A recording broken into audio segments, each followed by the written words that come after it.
Welcome to The Weekly Word, a 52-week journey through the Bible. My name is Matt Lidikanen, and with me is Steve Lampy, and we are both Christian pastors currently serving at Messiah Church in Midland, Michigan, and we're excited to be journeying with you through the Bible. Every week, we'll be taking a big picture view of the scripture you'll be reading, point out some points of interest along the way, and together gain a better vision of the God who loves us. This podcast follows along with the daily readings found in the one-year chronological Bible reading plan and resources from Tyndale House Publishers. Welcome back, everybody. Week 23. We're almost halfway through. It's pretty cool. And then the fun thing about being halfway through is this. You know what that is? What? You have to read the other half. Oh, yeah. It gets interesting.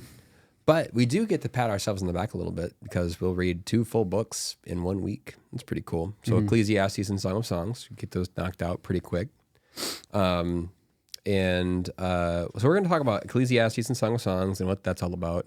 And then we get back into some story because Solomon will go the way of his father David and to his grave after making some serious problems for himself and in the kingdom for that matter.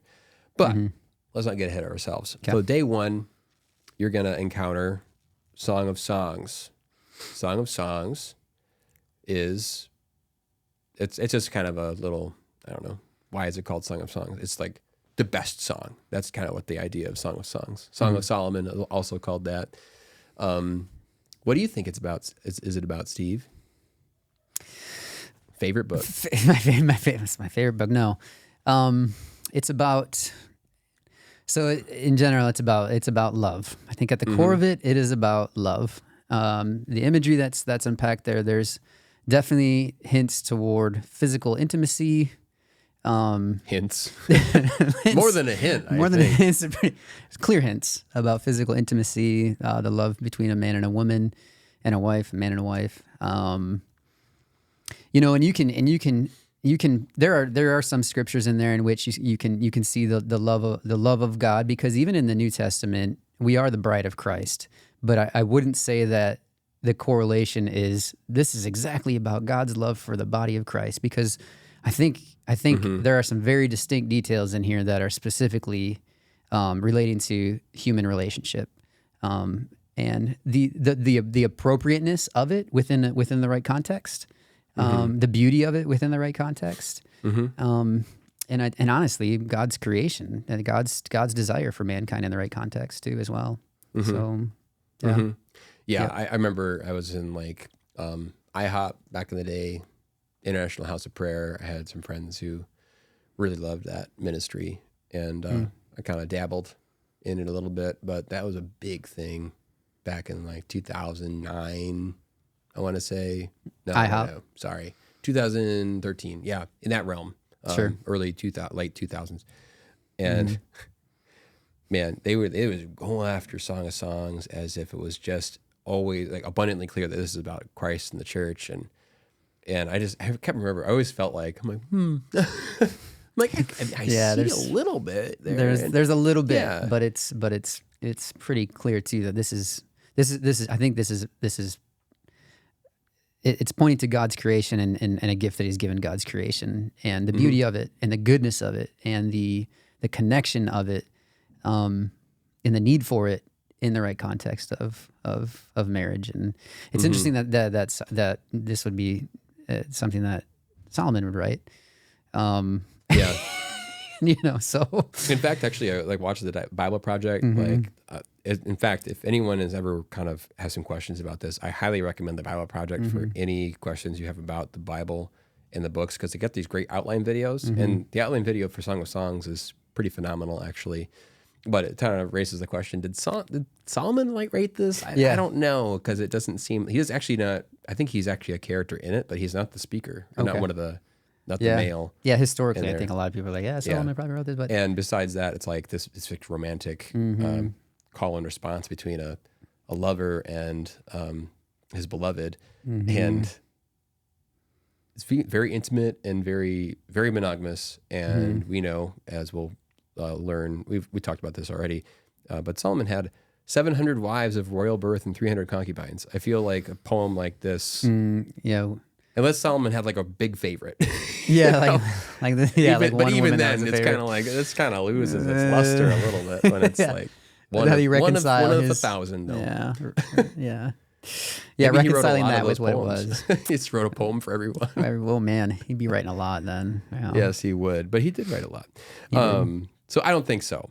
The other thing about Song of Songs, so I do think I agree with you. I think it's all about human love between a man and a woman. When a man loves a woman, right? And as we read this, there's imagery that makes one wonder, what are they talking about? But there's other imagery that are just like, women are reading this are like, I don't think that I would appreciate that. If we were to describe me like this. Song of chapter 4 is probably a good example. All right. How beautiful you are, my darling. Oh, how beautiful.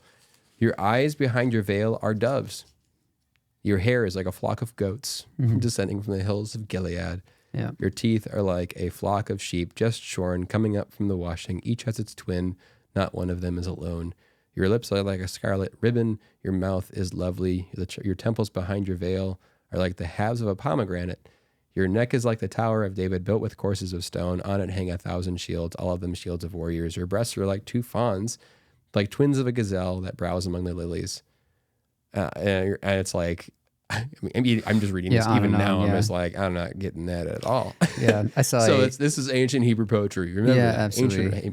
Ancient poetry, and it's not exactly like what those things look like, but there's some kind of imagery underneath it, and kind of some there's layers to it.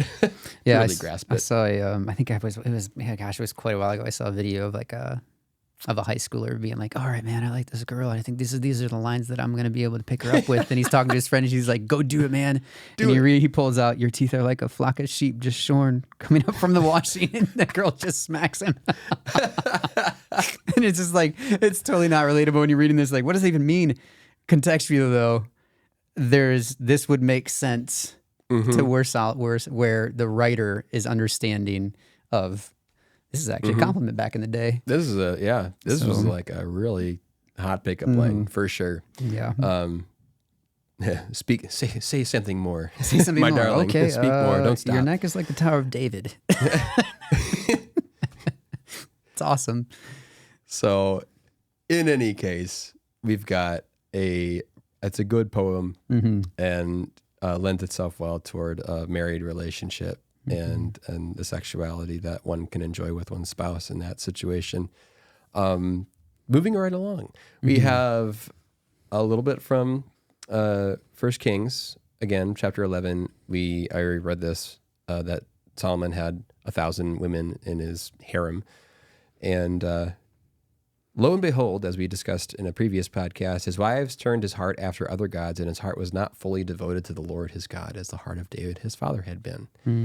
And therefore, the Lord became angry with Solomon because his heart had turned away from the Lord, the God of Israel, who had appeared to him twice. Yeah, that's a pretty low blow, especially that little last clause. Just say it. Who had appeared to him twice. FYI. And so many people think that Ecclesiastes, we get into Ecclesiastes the next couple of days, was written by Solomon because there's aspects that sort of makes us wonder, okay, Solomon did turn his heart away and started kind of dabbling in some pleasures, and clearly the writer of Ecclesiastes had some means to get after. It sounds like there's some wisdom stuff that he's expressing too throughout the first several chapters, and so a strange pursuit of wisdom. I'm going to pursue foolishness to see what I can learn from it, which I wouldn't recommend to anybody today. You can read about it. Read about it in Ecclesiastes. Yes, absolutely. Yeah. I do like the harsh. I don't want to say harsh. It's the tough reality that is true, and especially in some ways in which if we live in ways that lead to, let's say, destructive outcomes or consequences of our living, you can understand why people would think that this is Solomon too, because there's a little bit of like as you read this, there's a little bit of hard truth that is coming from a heart that's been affected by decisions that has been made. But it's also true. I mean, it's also so true, and it's so hard to hear because look, even like his first words, like of what he says is meaningless, says the teacher. Utterly meaningless. Everything is meaningless. What do people gain from all their labors at which they toil under the sun? Generations come, generations go, but the earth remains forever. The sun rises, the sun sets, and hurries back to where it rises. It's speaking of this. Why even bother? Like everything, he's getting to this point of like all of the toiling, all of that, all of this thing that we do. It's just we're still dust. We're still dust. Yeah. What's there to gain from this? We're still dust. It's like he's learned from foolishness, like you said, that if it's only this world, then it's true. It's meaningless. If it's only this world that there is to be gained, then for all mankind, it is absolutely meaningless. The only saving grace in all of Ecclesiastes is chapter 12, where he says, but hope in God. Yeah. And that's the only saving grace. That's the only saving grace of Ecclesiastes is that he points to God right at the end and says, but put your hope in God. And that's the one thing I love about this, because you take an eternal God out of our world, and it's just all, nothing matters. Nope. Nothing matters. And so that's what he's, in wisdom, that's what he's pointing to. And I think with God's Spirit, and as he writes these things, that's what he points to, but hope in God, because with God, there is hope in a meaningless, what seems to be meaningless world. There is a hope that is not meaningless, that is purposeful, everlasting. And so it's awesome. I do like Ecclesiastes a lot. It's brutally honest, but it's... Yeah. And I think that's why, there's a shift in our culture right now. It's actually kind of trending back toward paganism, which is wild to me. But it is. There's people who, the stones, like crystals and sage and this new age practice, all that's just pagan origin stuff. Consulting the stars, horoscope, not as kind of like, oh, this would be kind of, I'll get a kick out of this. What does my horoscope say today? It's like, no, I'm like leaning into what do the stars have to say to me? That's it's a trend in our culture, but there was a spirituality that people are hungry for, whereas there was a pretty decent move like the atheism movement, new atheism movement, this is all there is, naturalism, taking God and spirit and God and anything spiritual out of life, period. I don't think that appeals to anybody because it's exactly what Ecclesiastes says. People recognize, and so they get hungry for other lowercase g gods to fill that void. But the void is so blatantly obvious, I think, to so many people. They're like, okay, if if this is all there is, then love is just a chemical reaction in the brain. And how can I get it? How can I get quick hits my whole life? Quick hits, and then it doesn't matter if I do good, or do evil. At the end of the day, I'm going to die, become dust, and then eventually, after a few million years, the sun's going to become a red giant, swallow the earth, and no one's going to be around to remember anything anyway. So it's totally, meaningless. So we have to look to something outside of the temporal realm. Of what we live in. Very true. Yeah. There's got to be something beyond what we see, beyond what we experience here on earth. And I really don't think you can actually survive. You cannot live if you fully embrace the philosophical implications of like a completely naturalist worldview. It's so depressing. Well, I think you're delaying the reality of the inevitable, which is we're overcome by death. Death already wins. And if that's the outcome, that death wins in our life, and death destroys all love, all peace, all joy, death wins. If that's the reality of all mankind, then how do I just find the most amount of love for myself, which is a self-seeking love, which isn't even like real love, that I can live the amount of years seeking something that's not forever, and that is going to be overcome by death. That's hopeless without a creator, without a God that loves us and wants us to live with him forever. And that how'd that happen? Jesus. He loved us with an eternal love. Yeah. And we can too. That's the cool thing, is that, man, the world has an avenue to be loved by God, to be known by God, and to love God forever, and to love one another forever. It's cool. Yeah. Yeah. You've been referencing Ecclesiastes 12, so I'll read it. It says 12 verse 13, now all has been heard. Here's the conclusion of the matter. Fear God and keep his commandments, for this is the duty of all mankind. For God will bring every deed into judgment, including every hidden thing, whether it is good or evil. So there is a God who is eternal, and your life matters. Yep. What you do here matters, and it's going to have eternal consequences for good or ill. Yeah. And therefore, we can have hope because there's life beyond this. Yep. Yeah. And there's love beyond this at the same time. Yep. So that's Ecclesiastes, kind of a downer. I wouldn't read it to give it a little pick-me-up.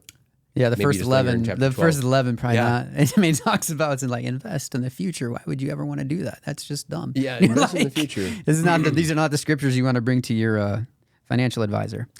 Yeah. Be like, It's a chasing after the wind." here's my theology, and they'd be like, okay, yeah, Yeah. So there's Ecclesiastes. And then where we pick up the story is Solomon dies, and his son Rehoboam ascends to the throne.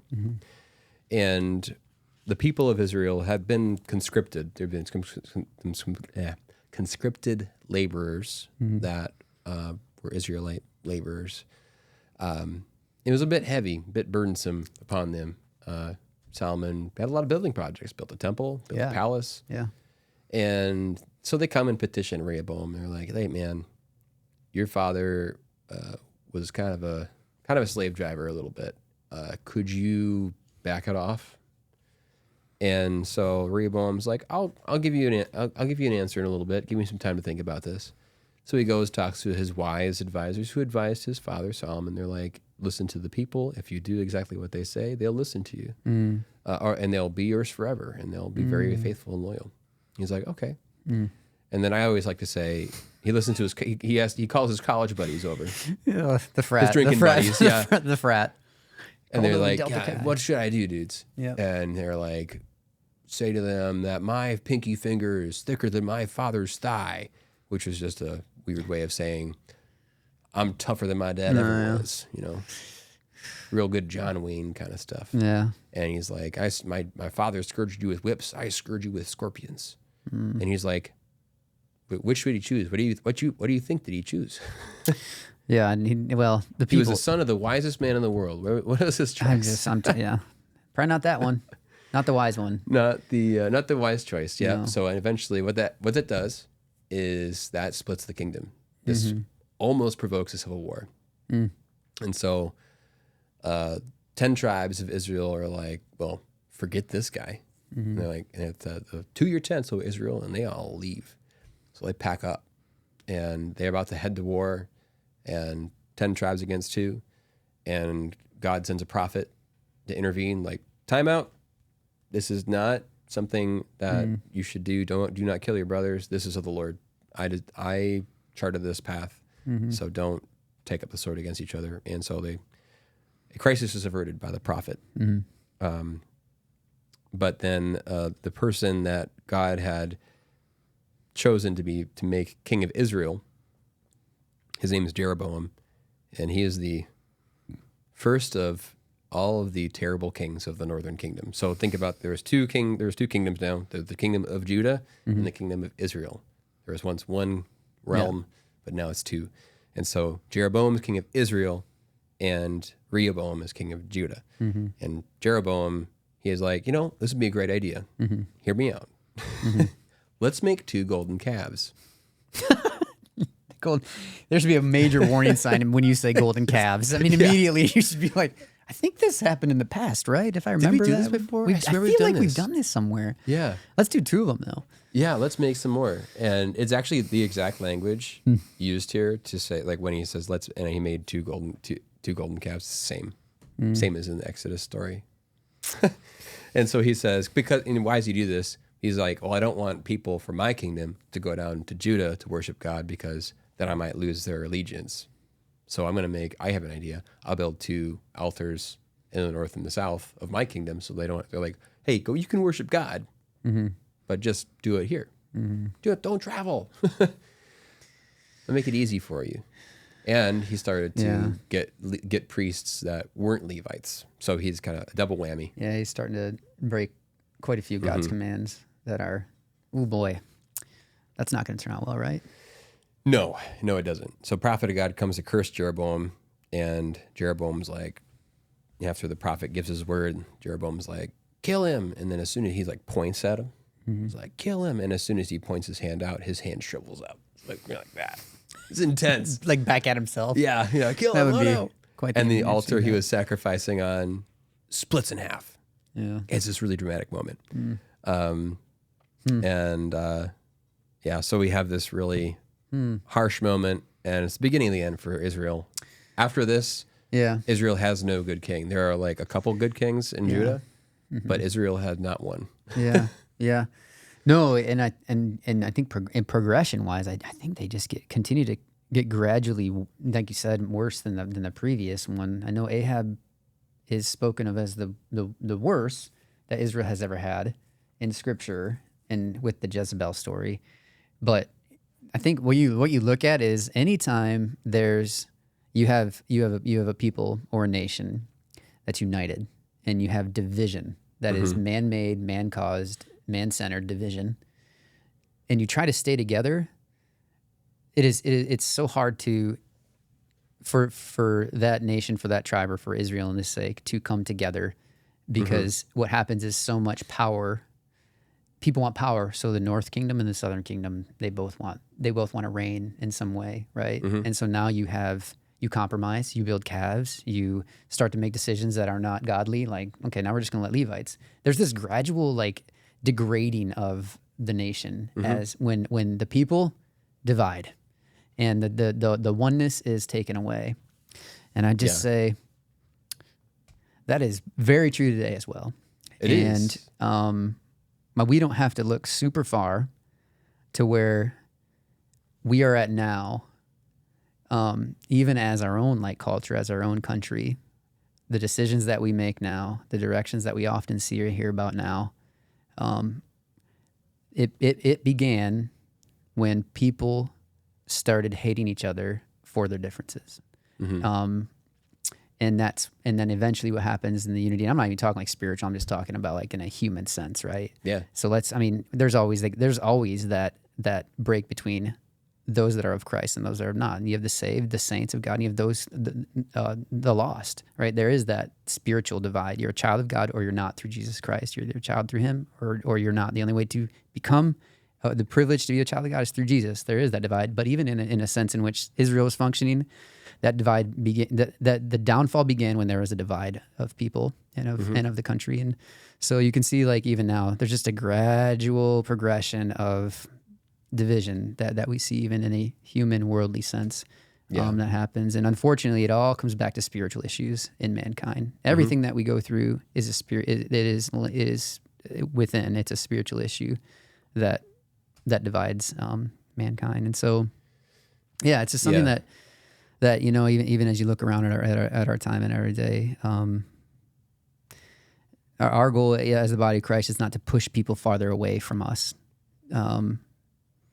We stand up for what's true, and we speak in truth and love, but at the same time, we are called to love all people in truth. And sometimes that's hard to do. We don't want to divide. We don't want to push people away. We don't want to say, hey, you're not worth Christ. You're not worth this.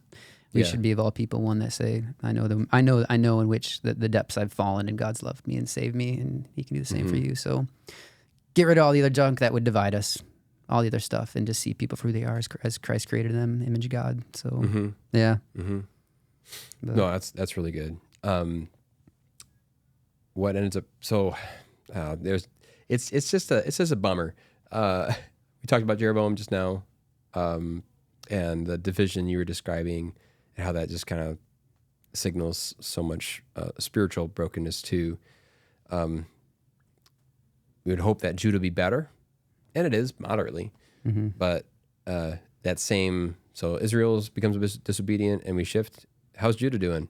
Same kind of thing. They've set up idols. It says there's male shrine prostitutes that are involved with the worship of Asherah. Because remember, Asherah is a fertility goddess, and so there was some male shrine prostitutes involved in worship. Wild, right? And what's frequently quoted for any king, it's their character. he did evil, it says in 2 Chronicles 12:14. He did evil because he had not set his heart on seeking the Lord. And then 12 verse 1, it says that after Rehoboam's position as king was established and he had become strong, he and all Israel with him abandoned the law of the Lord.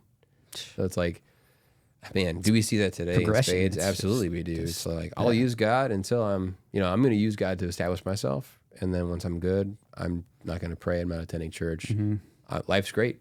Why seek the Lord? And then you kind of do your own thing. And that spells disaster. Yeah. It goes back to our talks last week about the wisdom of Proverbs.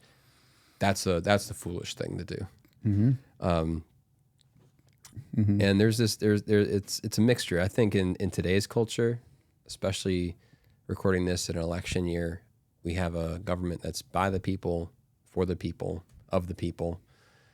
And rather, the king would be established in Israel or Judah, and then the people would follow the king. And I think in our culture, in some ways it's reversed, where we have established kind of what we want, and we put that person to kind of continue to lead us in that direction. For the kings of Israel and Judah, they would kind of ping pong back and forth. One king would be great, and they'd kind of make some reforms. Then one king would be completely disobedient and destroy all the reforms that the previous guy did. And I don't see that kind of ping ponging. I see sort of a gradual slide downward right now. And so, but I think the point that is made here is the character of a leader, the ability of a leader to follow the law of God is going to have a direct correlation to the well-being of that nation. Yeah. And is it really sad that that's not even like a possibility? It is sad. It is just like where we're at now. Yeah. Like I'm just thinking like in reality, that just seems like it's so based on how do I just get votes?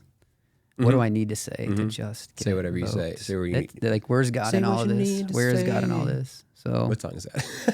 That's, Josh knows who that is. That's John Mayer, man. Oh, there we go. Yeah, that's right. John Mayer. There you go. So yeah, the week kind of rounds out. We are introduced to another horrible king, Jeroboam, son of Nebat. And he marries, Ahab. No, Ahab's that guy. Ahab's the worst. He's worse than Jeroboam. He introduces Baal worship, marries this lady named Jezebel, and she's the worst. And we just get to know more about them later, but yikes, it's bad. And at the end of the week, we're introduced to Elijah, and there's some cool stories next week. He's like the coolest prophet that didn't write any of the prophetic books, but he did some cool stuff. He did a lot of miracles, and there's some fun stuff we'll talk about next time. But yeah, pray for the nations of Israel, absolutely, the people, because they're a mess, and we need God's guidance in the fear of the Lord to have any hope for. Yeah, I think there's a lot to learn. I think there's a lot to learn from this in regards to even our time today, right? Like where we're at, where we live today as believers, and we know above all things, like Christ is our King. Doesn't matter what the world wants.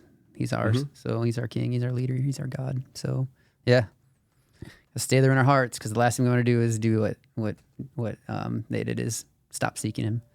Yeah. So seek the Lord. Yep. Trust in the Lord with all your heart. Lean not on your own understanding. In all your ways acknowledge Him, and He will make your path straight. So do that this week, y'all. That's my recommendation. Cool. Until next time. See you. Cool. Thanks so much for joining us for the Weekly Word. If you like this podcast, be sure to rate and subscribe and hit that notification bell to stay on top of new episodes. If you have any questions or have something in Scripture you'd like us to weigh in on, we'd love to hear from you. You can email us at weeklyword@messiahmidland.org. That's weeklyword@messiahmidland.org.